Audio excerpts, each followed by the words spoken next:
Speeding. Speeding. Speeding. 5, 4, 3, 2, 1. The world is changing faster than ever. What used to take decades is now taking years or even months. What you see right now is the illusion that people have had for many decades about the workplace being this secure place to work the rest of your life. For the first time in the history of our nation, our children will not do as well as us. We've seen our friends get laid off. We've been laid off. We've had our pay cut. People are overworked and underpaid. They seem to have less time and less freedom. They live under constant pressure. This is going to be forced. And so even if your employer loves you, they may have to cut you. There's something wrong that on Monday morning, the heart attack rate increases by 35%. Technology is accelerating, job security is declining. It just doesn't seem like the old models of making a living are as reliable as they used to be. Every aspect of our lives, there's a better way out there, but we're still doing it the old way. We live in the greatest country on the planet, and there are a lot of people sitting around complaining and being cynical. Like everyone's whining about this old model, and I'm like, why don't you leave it? Look at all this over here. Look at all this opportunity. Since so much of our lives revolve around our work and the way we make our living, many people are thinking there just has to be a better way. The biggest challenge facing our world today is not making money, is what are we going to do with all the displaced, unemployed people? People are afraid that they're going to make the wrong decision. People are afraid of the unknown. People are afraid that maybe I don't have the skills. Hey, sports fans. Industrial age is over. It's dead. It's dying. That's why going to school to get a job is an obsolete idea. A steady paycheck is an industrial age idea.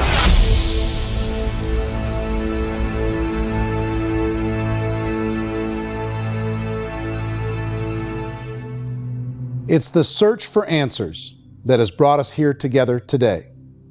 My name is Eric Worre, and for almost 30 years I've been an entrepreneur, struggling at times, but ultimately succeeding. As a best-selling author, speaker, and business owner, I've spent my entire career helping millions of people around the world to become entrepreneurs. And I believe strongly that there is, in fact, a better way when it comes to how we make a living. The career landscape has changed dramatically, and many are still working in a model that is completely out of date. What worked for previous generations isn't working as well for people today. In this film, we're going to explore 3 important questions. First, what's really going on in our working world today? Second, in this new economy, is it better to become an entrepreneur, or is it safer to work for someone else? And third, if a person decides to become an entrepreneur and start their own business, how can they do it without taking on massive risk?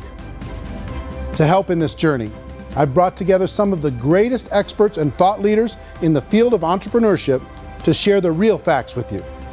My intention is to give you new information that will allow you to make choices that are not limited by an old, outdated model.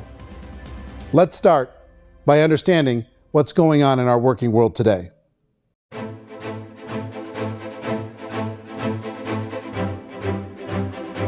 Let's look at unemployment. 30–40% of the people are honestly not working, but would be working. What our government does is if you haven't found a job in 6 months, we don't call you unemployed. We pretend you dropped out of the labor force. I've often said that unemployment, particularly structural unemployment, that's unemployment due to technological changes, is the first sign of economic growth. Think of it, 10 people live on an island. They go out every day and fish. One day, new technology shows up. A missionary brings them a net. Now, using the net, one pilots the boat, one throws the net. 2 fishermen can do all the work 10 used to. That's a 500% increase in productivity, 2 doing the work of 10, in one day. You don't have to learn a lot to learn how to throw a net instead of throw a fishing line. The island's got a big problem, 80% unemployment. But the island still has all the wealth of the fish because the 2 people produce as much fish as 10 did. Now, of course, looking back in history, these changes used to take thousands of years. And during that time, we went into farming and transportation. Some of us became doctors and some teachers and lawyers, and we developed all these new professions and new manufacturing jobs. Today, these changes are occurring literally in one day when a new technological advance occurs, and we don't have the social structures to deal with it or to retrain the unemployed people. So one of the things that I think is interesting as I travel across the country and really travel around the world is the way that we work and the way we get paid for work is changing pretty dramatically.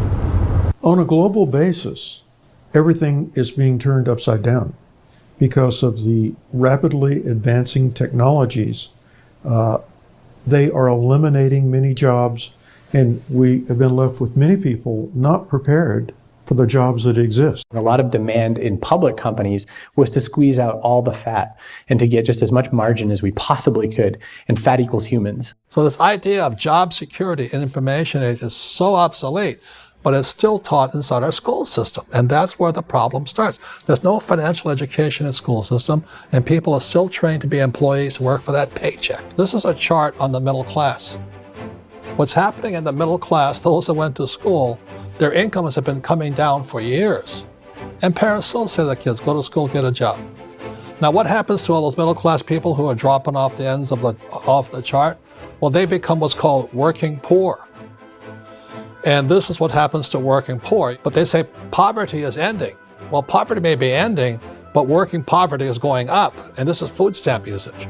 So food stamp usage in America is going through the roof right now because people cannot earn what they call a living wage. Most people have experienced financial pressures that I think are probably greater than they have been in the past. If you're not working for yourself, then it's going to be a pretty hard road for a lot of people. Today, if you're going to control your future, the 40-40 plan is gone where you can graduate from college and get a job and work for 40 hours a week for 40 years. That day is gone. So some of these charts actually tell you what's going on.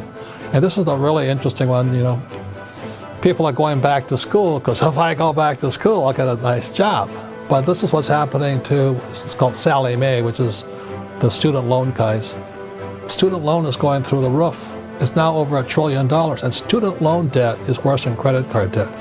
So when people stopped using credit card, the government got people into student loan debt. And the problem with student loan debt is you can never be forgiven. See, with credit card debt, you can declare bankruptcy and all's forgiven. But student loan debt, you can declare bankruptcy, you still owe it. It's the worst of all debt. But this is the next picture. Look at this chart here. This is what's happening to wages of college graduates. It's going down. So you go to college, you rack up all this debt, but you earn less money. Now, that's not that intelligent. Average person who's been working a lifetime in America today is ending their lifetime at 65 with about $41,000 in assets. They earned just enough to survive. I think in the United States we have something like 17 trillion in debt. That's just the federal government debt. We got another 2 in municipal and in other, let's call it almost 20 trillion government. We've got 40 trillion in private debt. That comes up to close to 60 trillion. When you then add something we never had before, what you were talking about, when we look at the unfunded portion of Social Security and primarily Medicare, Medicaid, that at the most conservative estimates from outside firms, Kleiner Perkins, 67 trillion and growing. That's more than all our other debt. There's less conservative estimates that say it's 84 trillion or higher. I added up conservatively $127 trillion in total debt. Debt is a financial drug. When you take it to excess, it's like taking a drug. Yeah, it makes you feel better, it enhances your performance, but at a huge cost, eventually it kills you.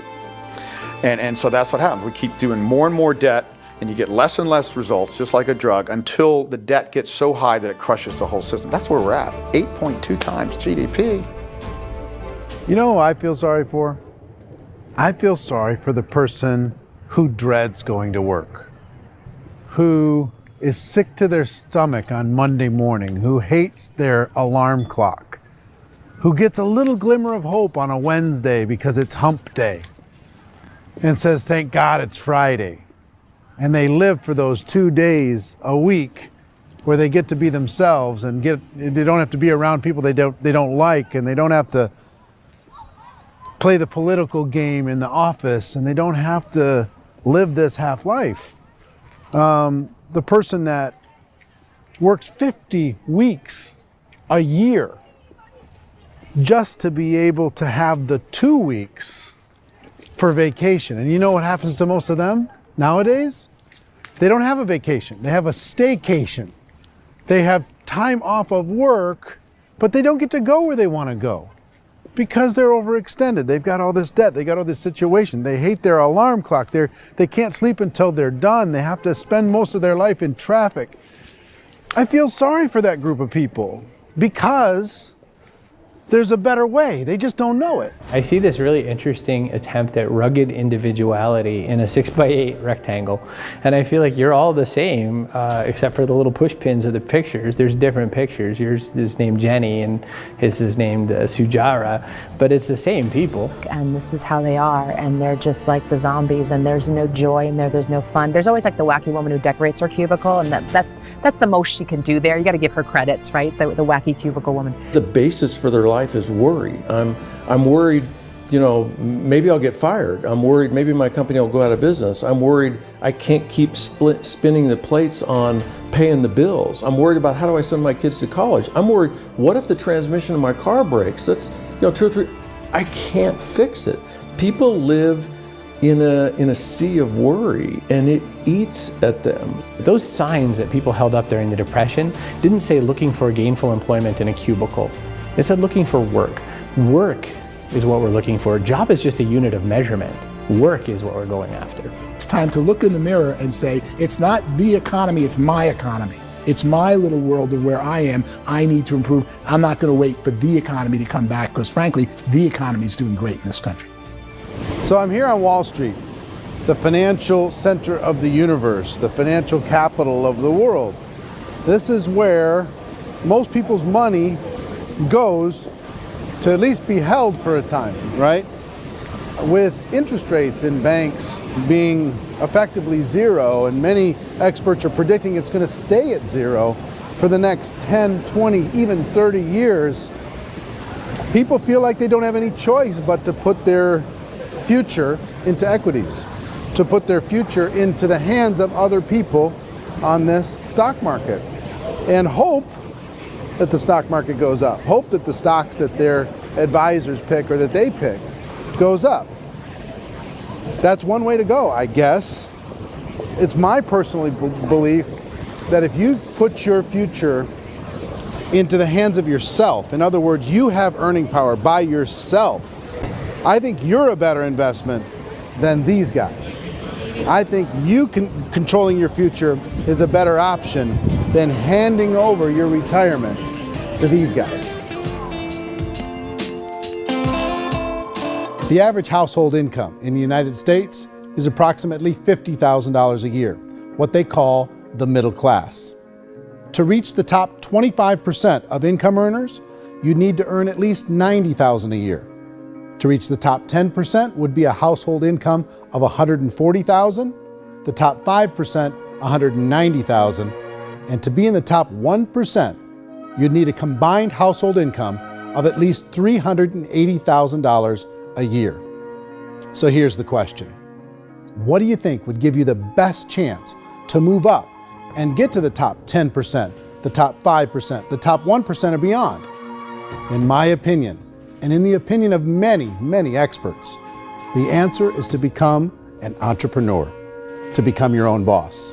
I think you have to be a business owner. I can't, the only time I ever say to someone it'd be great to be an employee is when they've already told me they've surrendered. I only tell people who are wounded spiritually that they should be an employee. And it's that feeling that you get when you pick up the backpack off the little Cub Scout and say, "Don't worry, little guy, we'll get you back to the camp."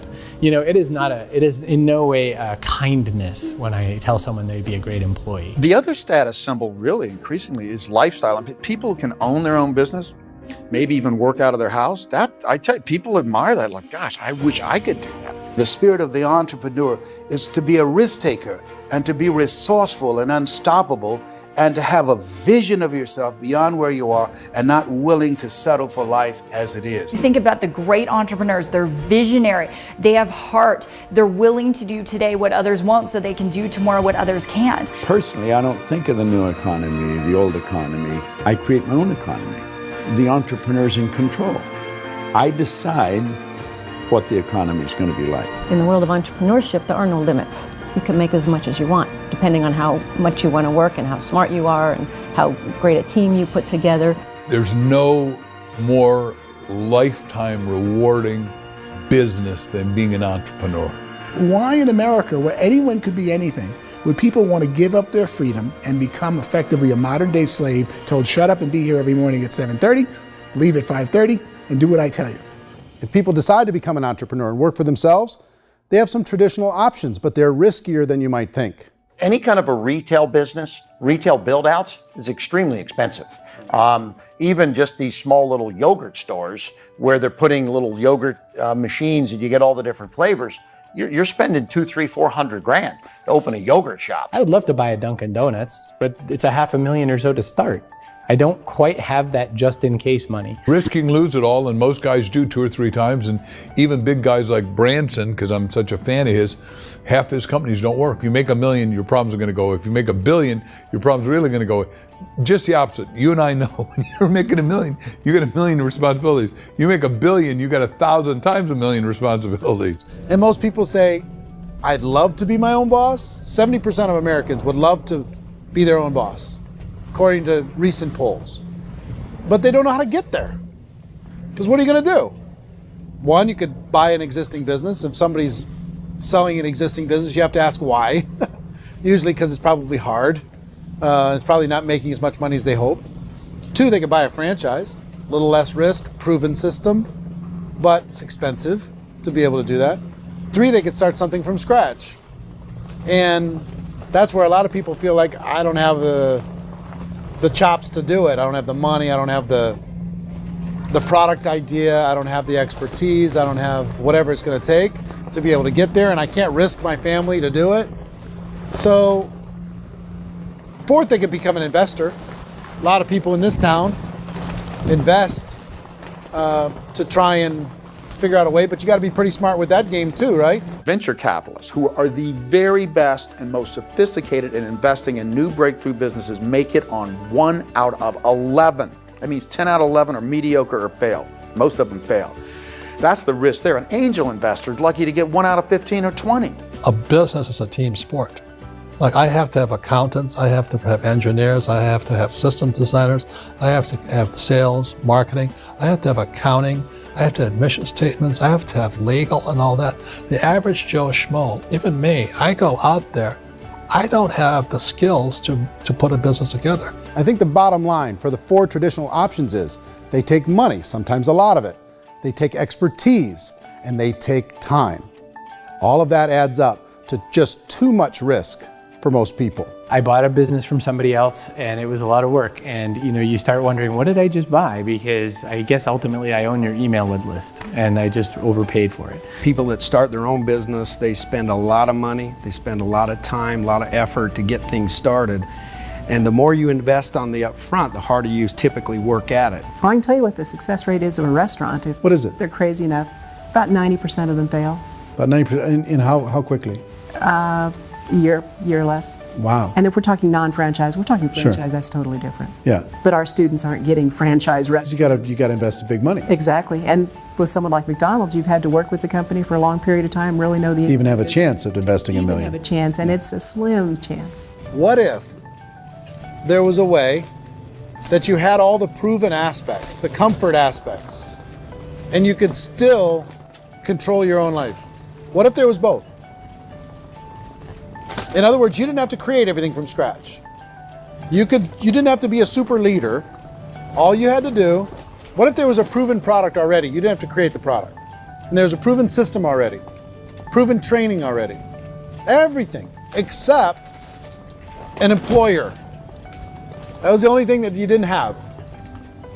Do you think more people would be open to working for themselves in that environment?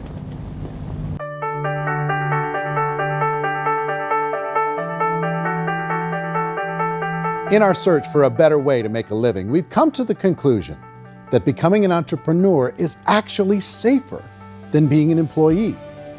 And through our look at the entrepreneurial options, one particular path kept coming up from expert after expert. And I think most people will find it surprising because it's certainly a non-traditional business model. That model is for people to start their own business and become an entrepreneur through the creation of a network marketing business. Some people call it direct selling because the product is being sold directly from the manufacturer to the end consumer, cutting out the middlemen. Other people call it multi-level marketing, or MLM, because there are multiple levels of commissions paid. The most common term today is network marketing, because network marketing best describes using a large group of independent distributors, independent entrepreneurs, to move a product or service more efficiently. So my friend here, Donald Trump, and I, we always write about the network marketing industry. And the reason we support the network marketing industry is because it really is a business school for entrepreneurs. Because most people come out of school looking for a paycheck. Oh, that's terrible. I went to network marketing like that. I think if it didn't exist, we should invent it. It is that good. I think direct selling is a great way to do business today. It's very easy to get into that industry, and you can be self-employed, be in effect an entrepreneur. When we see multi-billionaires adding network marketing companies to their portfolio of companies, that would be a clue. When we see people who are very famous authors and very famous business people endorsing the industry, that would be a clue. These network marketing companies aren't $50 million companies. They're billions and billions of dollars. They lead the stock market. They're major companies. When we're going to get it? You know, and you're going to school to work for a paycheck, but if you want to be rich, be an entrepreneur, and network marketing gives you the spirit to be an entrepreneur. A traditional company will spend up to 50% of their total revenue on marketing. Network marketing companies use a different approach. Instead of having all that extensive marketing expense, they utilize a network of independent distributors to do the marketing for them. Now, why do they do this? First, because word-of-mouth advertising is so much more effective today than traditional media advertising. Second, some products need to be explained or demonstrated, and an independent salesperson can do that more effectively than an ad campaign. Third, it's completely efficient. The company only pays for the marketing of their product if a sale happens and not before. Imagine if Amazon allowed you to become an independent distributor and paid out 40% of its revenue to that distributor group. All you had to do as a distributor was recommend a product, and if a person bought it on Amazon, Amazon would take care of all the logistics, and you'd get paid for bringing the customer. Now imagine you got paid for every purchase that customer made for the rest of their lives. Well, Amazon doesn't offer this option, but network marketing companies do. 85% of all buying decisions in our society are made as a result of word of mouth or reputation. We're recommending things to each other all the time. You know, who's your dentist? Who's your doctor? Who's your lawyer? What detergent, are you using? What legal system are you using? What product are you using? We're talking to each other about the things that we love anyway. When you go into a big box retailer, you're lucky if the clerk looks you in the eye, much less gives you any detailed or accurate information about what you're purchasing. So of course, this personal information, this education coming from a friend, a neighbor, a relative, or even a stranger, but one who has experience with the product is extraordinarily valuable. As a matter of fact, network marketing can educate consumers probably better than any other form of marketing. It certainly can do better than advertising because advertising usually has a certain hype to it and you can only get limited information. So, network marketing trumps advertising. If you were a typical sales company and you wanted to sell $1 million a month worth of product, you might go find 100 superstar salespeople. The quota would be $10,000 a month. So network marketing as a distribution system just flips the numbers. So we use 10,000 happy, raving fans of a particular product, and we don't concern ourselves so much with how much product each one of them individually sells. If they sell just $100 or $200 a month, and there's 10,000 of them, you're selling $1 million to $2 million a month worth of product. And that's the best way I can explain how network marketing works. This is the marketing arm of the company. There's not money being wasted on bricks and mortar. There's not money being wasted on inventory that's sitting stagnant somewhere. There's not of employees standing around that don't have customers. These are people that are going to connect with customers. These companies allow people to become independent distributors for extremely low cost and with no minimum time or sales quota. Essentially, they own their own business and can provide as much or as little sales as they choose. In other words, the distributor gets all the benefits of traditional business ownership without the risk. The advantage of network marketing is the ease of entry, the low risk, and the low startup cost, because almost everything else has very high risk. You can get in for a minimal investment. You're buying into a system that's already been proven, products or services that have been proven to work. The keys to network marketing is providing an opportunity for the masses to get involved, providing an opportunity for the average person who doesn't have the resources to start their own business. All of this so far is fairly straightforward, but network marketing offers another benefit, and it's this benefit that makes it so interesting for entrepreneurs. Network marketing allows a distributor to build their own network of other distributors and then compensates them on the sales created by that entire group. Direct selling is, at its base, very simple. It's the sale of a product or service to an individual on a face-to-face, one-on-one basis, just the way we're talking right now. But there's an important element as well, and that's the offering in conjunction with that sale of product, the offering of an opportunity for someone to make something of themselves. No matter what your social status is, no matter what language that you speak, I mean, look how many unbelievable people are becoming successful to speak every kind of language out there. What an awesome gift to give the world. Instead of having to work your way up in a system and prove that you could be a sales manager, they just decided everybody can be a sales manager. Everybody gets to build a sales team from day one. And so what that brought into the system of growth as a direct selling company is the concept of compounding or geometric progression.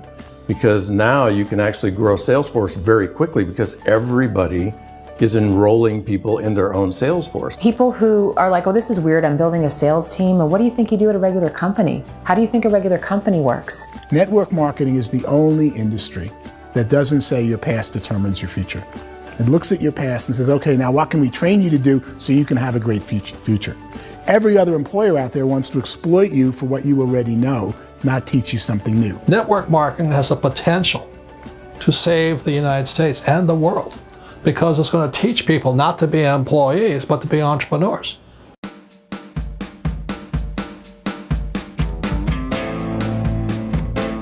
According to the Direct Selling Association, if you add up all the network marketing companies around the world, they combine to do over $178 billion a year in retail sales. To give you an idea of how big that really is, the NFL, the National Football League, does approximately $9 billion a year. The music industry does a little more than $16 billion a year, and the movie industry does about $80 billion a year. Using a conservative average, network marketing companies pay their distributors about 40% of that $178 billion in the form of commissions, which adds up to more than $71 billion a year. That's almost $6 billion a month. It's almost $200 million in commissions every single day. So it's certainly working, and people are making serious money in network marketing. With the growth of the direct selling industry over the last 10, 15, 20 years, we've seen a broader understanding of the channel. We have seen more and more people getting involved in the business, so our penetration in the marketplace has increased, and thus the understanding in the marketplace of who we are has increased. And we've seen non-direct selling companies look at the direct selling model and say, something's going on there. People are making money, companies are being profitable, individuals are being motivated, product is being delivered to market. Maybe we should explore this. Some people think only the people at the top make money. Well, let's take a look at that as well. In the network marketing profession, there are roughly 500 people in the world who earn over $1 million a year. If you round that number up to $2 million a year, that adds up to about $1 billion a year. That takes the $71 billion paid out each year down to $70 billion. So where does the rest of the money go? The vast majority goes to part-time people making anywhere from a few $100s a month to many thousands of dollars a month. It goes to people who choose to make it a full-time career move and earning even more than that. Every day, people are using the money they earn through network marketing to pay off debt, have more fun, and improve the quality of their lives. Everyone I know in network marketing has been doing that since the 50s. They go to work when they want to go to work. They stop working when they want to take time with their children to have a leisurely breakfast and discuss issues and driving to school. They go back to work when they get home, wherever they're working out of. The biggest thing that I've seen is people that have become much happier in their life. MLM has probably made more millionaires of more people in more countries, and I've spoken to them in 67 countries, than any other single form of business, starting from nothing. If they have a choice between working a job for the next 10 years or working a network marketing business for the next 10 years, the result of working the network marketing business will be better. A lot of people within the industry go on and make this a career and do extremely well at it. Network marketing has been nothing but good for everyone I know that's been involved with it because they did it seriously and they played full out and they've been very successful. It's been a constant barrage of success stories and people showing off stuff that they got as a result of it. How many people are involved? Approximately 16 million Americans and 96 million people around the world are currently participating in network marketing.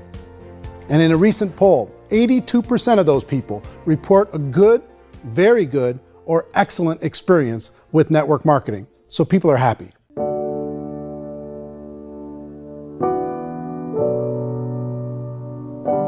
So I've taken a look at the network marketing profession and really tried to understand why so many people are confused as to the validity of this as a business. One is this pyramid shape. People get really messed up with this pyramid. Oh, it's one of those pyramid things. So I just think there are a lot of haters out there who really don't understand the industry and say, oh, it's a get-rich-quick scheme. It's a pyramid. Well, corporate America is a pyramid scheme. You know what I mean? It goes like this. You have thousands of MBAs, let's say working for Ford or General Motors or Coca-Cola. If all these MBAs, they're all trying to get to here, that's a pyramid. Only one guy's going to make it. Every 10 years, one's going to make it. Whereas you look at network marketing, it's like this. So you're here, and your job is to develop other CEOs coming up behind you. So it's an inverse pyramid. In network marketing, it's a very simple concept. If you sell product, you get paid. It is paid based on production. There is no first mover's advantage.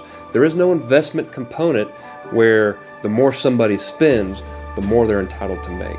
So the two are polar opposites of each other. It doesn't matter what shape the company is or the compensation plan is shaped, whether it's a circle or a pyramid or a triangle or a trapezoid, it doesn't matter. If compensation is coming primarily from recruitment, then you got a problem. On the other hand, if an operation is basing their compensation to participants on the basis of sales, even when those sales are generated by people you've recruited, well, then you're a perfectly legitimate enterprise. That's the legal test, it's the practical test. Another issue that's been true in the past that is no longer true now is people used to be in network marketing loaded up with products that they couldn't sell and they ended up a loser. They ended up with a bunch of product in their garage, they ended up with a bunch of products sitting in their kitchen shelves or whatever, and they thought they could sell it and then they weren't willing to or able to sell it and they ended up with a bunch of stuff and they were bitter about it. There was this thing called front loading where you had to buy if you bought $25,000 worth of product, you got better commissions and all this. Today, it's almost all done by computer. It's direct mail comes from a warehouse somewhere else. You don't have to have all this inventory. You don't have to stock up. It's a paperless world now. Most of it's done online. You have a back office. It really works. And the technology has changed everything. Third issue is people start talking about 99% of people in network marketing don't make any money. Well, we've talked about that over the course of this journey together. Almost $200 million a day is being paid out to network marketing distributors around the world. The naysayers, the people who say that it doesn't work, are usually the ones who just don't know how to make it work for themselves. And so they're giving you an opinion, and I tell people, don't confuse people's opinions with expertise, because opinions are free. And don't confuse sincerity with the truth, because people can be sincerely wrong. But here's the reality inside of network marketing. The vast majority of people that get involved in network marketing just become customers and they get involved to be able to purchase product at a lower price.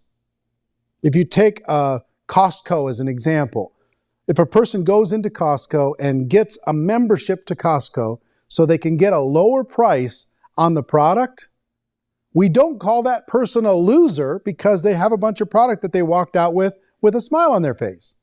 Yet when some people want to take a look at network marketing, they say, well, those people, they're just using the product and they aren't earning an income, so they must be a loser. They're not a loser, they're a happy customer. That's the vast majority of people that are involved in network marketing. Now, a smaller percentage of those people decide to go build a business. They earn $300 a month, $500 a month, $1,000, $2,000. That's the bulk of earnings in network marketing. And then there's the few that really decide to take it serious, really decide to build a large network, really work to make that network very, very productive. And those people make huge amounts of money and there's no cap. What I do as an outside economist, just somebody looking into this industry like any other industry I speak and say, look, what's the realities of this? 1% do incredibly well. 10% generate some additional income at pretty low risk and effort, that's fine. And 90% of people roughly end up customers. One thing that I think is real when it comes to people's perceptions about network marketing is people put this, and distributors, I think, involved in network marketing have some responsibility for this. They have sometimes unrealistic claims about the product or about the income. Most people who become distributors, they want the money, they want to be successful, but they don't have the skills. They don't know what to do. And when people don't know what to do and they're in a new business, they're scared. And when they're scared, they panic and desperation kind of sets in. So they think everyone they talk to has to get in. So if I talk to you and you say, well, no, I don't have time to do that, they're like, no, I need you. You have to do this or I won't be successful. So I start clawing on you. I start that desperation. So then I start making claims about the product, which are not appropriate, probably not even true. Or I start saying, let me show you how you can make all this money and you don't have to do anything, Eric. And so you just totally misrepresent the opportunity, and you're clingy with people because you think you need everybody to be successful, and you don't. You know, one of the messages that I try to deliver most forcefully to companies as well as salespeople in direct selling is that you don't have to overpromise. The reality is in network marketing, there's a lot of hard work involved. There's a lot of effort. You're going to have to develop yourself. It's a business like anything else. It's going to take some time, but in my opinion, it's better.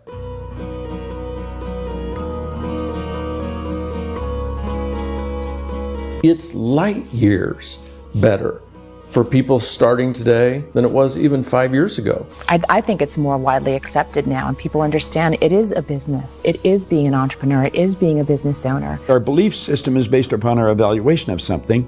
And frequently, if we reevaluate a situation, our belief about that situation will change. The industry has changed and it's grown up. It's totally transformed. You've got young people today that have grown up with social media, and they understand networks. They understand how people are connected through technology, and they understand how money flows through those networks.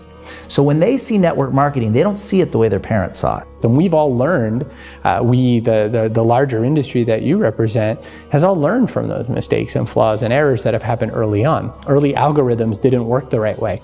That's all fixed.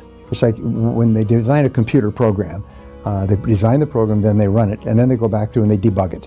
The MLM industry has been debugged. This is the day of being virtual, being able to run a business from your mobile phone. I mean, it's incredible. Companies are getting smarter.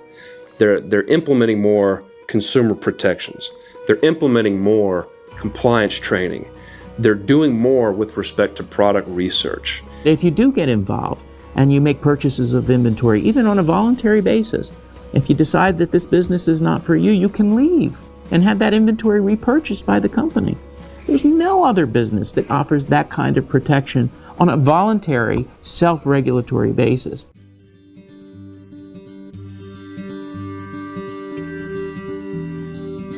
If you decide to look further into a network marketing business in order to generate more cash flow for your family, I would recommend reviewing the following 4 elements.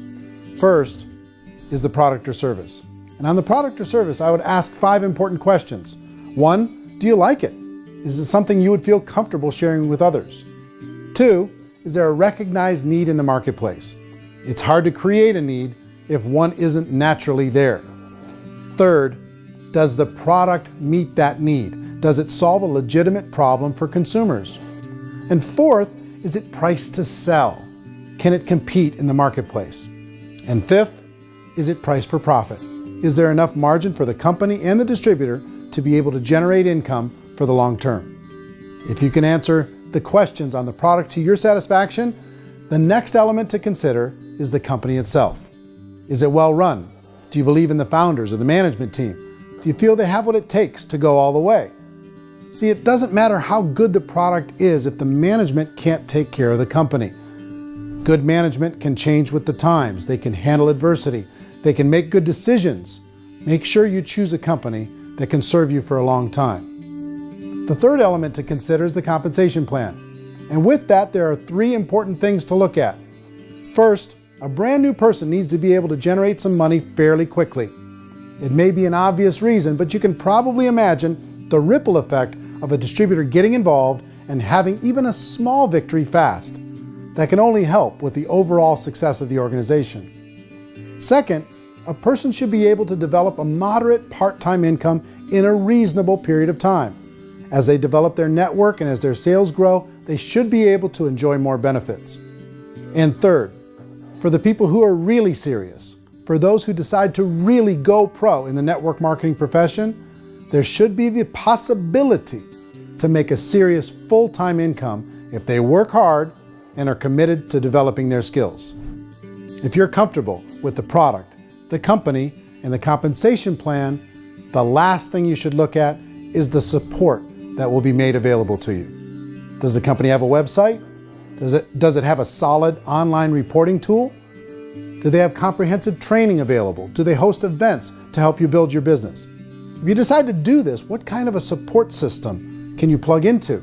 Choosing a network marketing company is a personal decision. But evaluating the 4 elements of product, company, compensation plan, and support is a great place to start. Is the company promising that you're going to get rich quick or that you can make a lot of money without a lot of effort?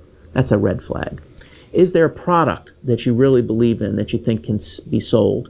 Or are you being told by salespeople or the person who's trying to recruit you or by the company itself that don't worry about the product, all you have to do is recruit other people into the business? Red flag, warning sign. If you're hearing that, take a second or even a third look. Get to know the customers, the products, the business, have some success, and see where the opportunities might take you to move up in the organization. You want to find out how concerned are they about my education, my training, and my development? Is there a space for me to grow?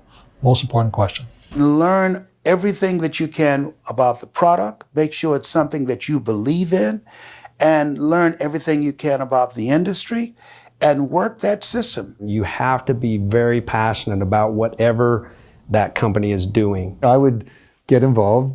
You can always test drive anything, the product, the service, the community, and then lean into it a bit. If it feels good, then lean into it a lot. Behind me is the Lincoln Memorial. And this is a place where Martin Luther King Jr. had his famous "I Have a Dream" speech. And at that speech, he talked about his dream for equality for everyone around the world, and that's a noble dream. But I think more people need to remember what it was like when they were kids and the dream was still alive in them. Before it got beaten out of them by reality, by this paycheck, by these responsibilities, and by having to live for this job to pay the bills. I think people need to remember that, go back to that. Once they know that there's a better way, I think their future is going to be much brighter. They can live a better life.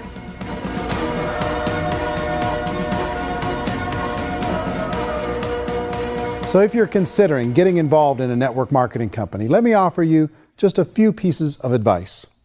First, network marketing isn't perfect. It's emotional, it's challenging. Like any entrepreneurial venture, it can have its up days and its down days. But if you have an entrepreneurial bone in your body, it's just better. Second, if you're gonna do it, decide to be professional. Decide to go pro.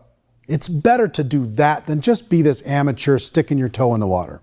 Third, as any professional, you're gonna have to learn some new skills. And I promise you, inside of the network marketing profession, they're not too difficult to learn. Fourth, like anything worthwhile, it's gonna take some time. Don't expect that you're going to get to the finish line right out of the gate. And fifth, it's worth it. It's worth it to be able to take charge of your life again. It's worth it to be able to control your own financial situation. It's worth it for the people you're going to be able to spend time with. It's worth it for the things you're going to be able to see and the experiences you're going to be able to experience. It's worth it for the causes you're going to be able to contribute to, the lives you're going to be able to touch, the customers you're going to be able to help, the friendships you're going to be able to develop. I promise you, it's worth it. Remember, most people are searching for answers just like you are. But I do have to tell you the catch to network marketing. If there is a catch, if you want to understand this from an emotional point of view, people say, well, it sounds too good to be true. It's not, it's hard work. But here's the catch. Most people still don't understand it. So you're going to have to endure the loss of social esteem from ignorant people. The uneducated will think less of you. Now, if you can handle that, you're on your way. If that's going to destroy you, you know what? Entrepreneurship in general probably isn't in your future. If you can face that catch, you can become unstoppable. I want everyone to really contemplate this if they're not in network marketing. You're in a job, you probably have a mortgage, you have rent, you have debt, whatever's going on. You're in a prison. You work just hard enough to keep them from firing you, and they pay you just enough to keep you from quitting. Come on! I've been there, done that, and bought that t-shirt. In network marketing, if you run into failure, it's really just a homework lesson for yourself. There's no one to blame. You really have no excuse not to be successful. You just don't. People don't want to hear that, but there's so much available to you. If you want to be a good network marketer, be a student to the people above you, be a fellow traveler to the people on the same level, and be a teacher to those below, and know when it's appropriate to do which. People who are not afraid of asking people to buy things, or not afraid of persuading people with a chance they may say no, these people own the future. Nothing happens until something moves. So you got to go move, you got to go do something, or nothing's going to change in your life. In the beginning, you're going to do a lot of things that you don't get paid for. But as you go down the road, you get paid for a lot of things that you don't do. And your job is rehabilitate the spirit, the entrepreneur spirit in all of us. Get it back. Either give it a strong yes or a strong no, but no wishy-washy, dilly-dally stuff in the middle. There's dreams and there are nightmares, but I believe that the biggest nightmare of all is when you don't pursue your dream. You're going to see some monumental growth in this profession. It's an exciting, exciting time to be involved with the network marketing profession. The next 10 years, I see just exponential growth. When that tipping point comes, it's not a matter of asking somebody, have you ever heard about network marketing? You're really asking them, which company are you building your wealth in? We are here to fix the world, to improve relationships with other people, to improve other lives. And the real reward comes as an entrepreneur in any level from teaching somebody something and watching them soar. There is no greater reward.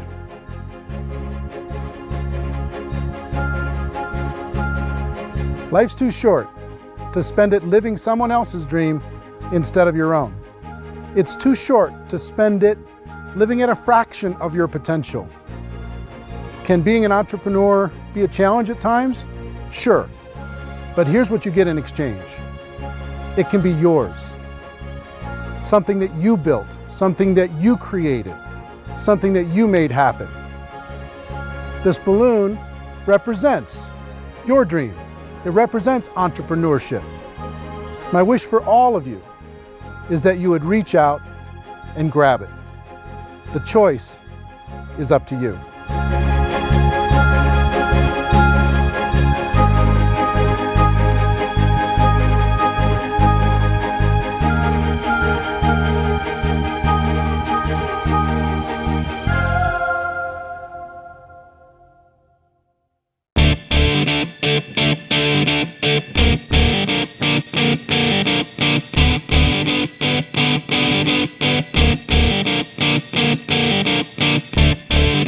Thank you.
mentioned the word scam.